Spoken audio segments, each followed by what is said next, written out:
Assalamu alaikum wa rahmatullahi ta'ala wa barakatuhu. Barkanmu da kasancewa da Martaba Tech a daidai wannan lokaci. A yau insha Allah kamar yadda kuke gani za mu yi tutorial ne akan yadda ake buɗe email address. Wato shi amfani email dai kana iya amfani da shi ka aika mutum sako ko wani dan uwanka ko wani company. Da yawa za mu ga cewa idan kana son ka cika wani form online ko wani abu makamancin haka, za ga ana tambayan ka me email address ɗinka da sauransu. To insha Allah yau dai tutorial ɗinmu za mu nuna mutane yadda ake buɗe email address. Amma kafin mu gabatar da tutorial ɗin, muna ƙara sanar da mutane ga wanda bai danna subscribe ba, don Allah ya kokari ya danna subscribe.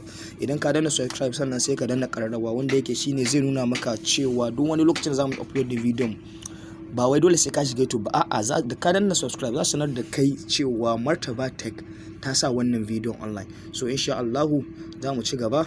To a daidai wannan lokacin da za mu fara, farkon abin da za ka fara yi shine ka buɗe data ɗinka kamar haka yadda kuke gani a screen ɗin nan. So bayan ka buɗe datan ka ya riga ya buɗe. Idan ya buɗe, to yanda za ka buɗe email address ɗin wuri, zan ce dai wuri biyu ne ko wuri uku. Kana iya amfani da browser ɗinka, kana iya amfani through Play Store, kana iya amfani through Gmail kamar wannan na waya Gmail kana iya amfani da shi. Amma dalilin da ba za mu buɗe ta Gmail ɗin nan ba saboda akwai wani a ciki na Martaba Tech. So amma yanzu nan za mu yi amfani da Chrome wanda yake za mu buɗe email address ɗin. Farkon abin da za ka fara yi kamar wayannan naka ka kunna data, sai ka danna browser ɗin nan kamar yadda kuke gani. Idan ka danna browser ɗin sai ka zo nan wurin da aka ce enter web address ɗin nan, sai ka rubuta gmail.com sai ka shiga. So ina ga network ɗin ne dai bai da ɗan ƙarfi sosai hakan nan dai. So da zaran ka shiga Gmail zai kawo ka kamar haka yadda kuke gani. To farko abin da zaka fara yi bayan kawo ka nan gurin, sai ka danna create account. Idan ka danna create account sai zai tambaye ka first name, ma'ana ainihin sunanka. To yanzu nan zamu ɗauki misali da Martaba Tech, sai in rubuta Martaba kamar hakan nan. Last name sunan mahaifi ko wani abu kana yasa sai mu sa Martaba Tech. To wurin username, a nan ne wurin username inda kuke gani, nan ne zaka yi amfani da sunan da kake so ya fito a email address ɗinka. Kamar yanzu a misali mu ce muna so mu samu Martaba Tech at gmail.com. So ka gani a wurin password ɗin nan sai ka sa password ɗin da ba za ka manta ba. Ana iya sa numbers, ana sa characters, amma aka ce use 8 or more characters with a mix of letters. Kana iya sa letters, numbers, symbols. Kamar yanzu nan kana iya sa 1 2 3 zuwa 9, kana iya haɗawa da suna, kana iya haɗawa da wani abin ga symbols hakan nan. So amma yanzu nan mu dai password din ba za mu sanar ma mutane da shi ba, bari mu dai mu rubuta mu gani. Allah sa dai kai dauka da password din. To kaman dai haka.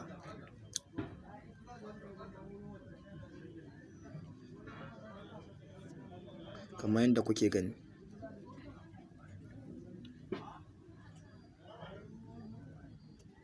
To mun sa password din sai ka danna next. Idan ka danna next zai ce maka enter phone number, amma wurin enter phone number din nan is optional. To yanzu a misali muna iya sa phone number mu kamar hakan nan. Sai wurin recovery email address shi ma is optional. Abin da ake nufi da recovery email address din nan, idan kana da wani email dama kana son ka buɗe sabo. So yanzu nan like wannan kaga da muna da wani email, sai mu sa 2days tv channel at gmail.com. So nan wurin ana tambayan ka shekarun haihuwa ne, sai mu sa misali January day 1 1994. sai ka zo nan sai ka sa wurin gender din na either male or female, sai ka danna next. Idan ka danna next za su tambaye ka verify phone number, sai ka danna send. Idan ka danna next send sai ka jira za a aiko maka da message a ainihin number wayanka. So yanzu ga nan sun aiko, da yake muna amfani da waya biyu ne. So kamar hakan nan kaga wanda suka aiko mana nan 189942, sai ka danna verify. Idan ka danna verify sai ka danna yes I am in, sai ka zo ka danna I agree.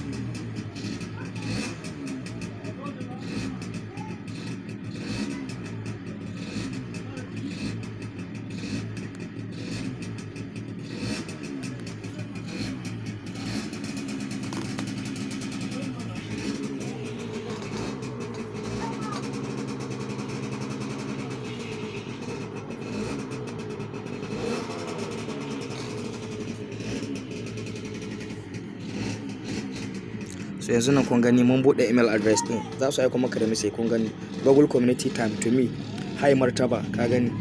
So a haka ka gani, so mun bude email address.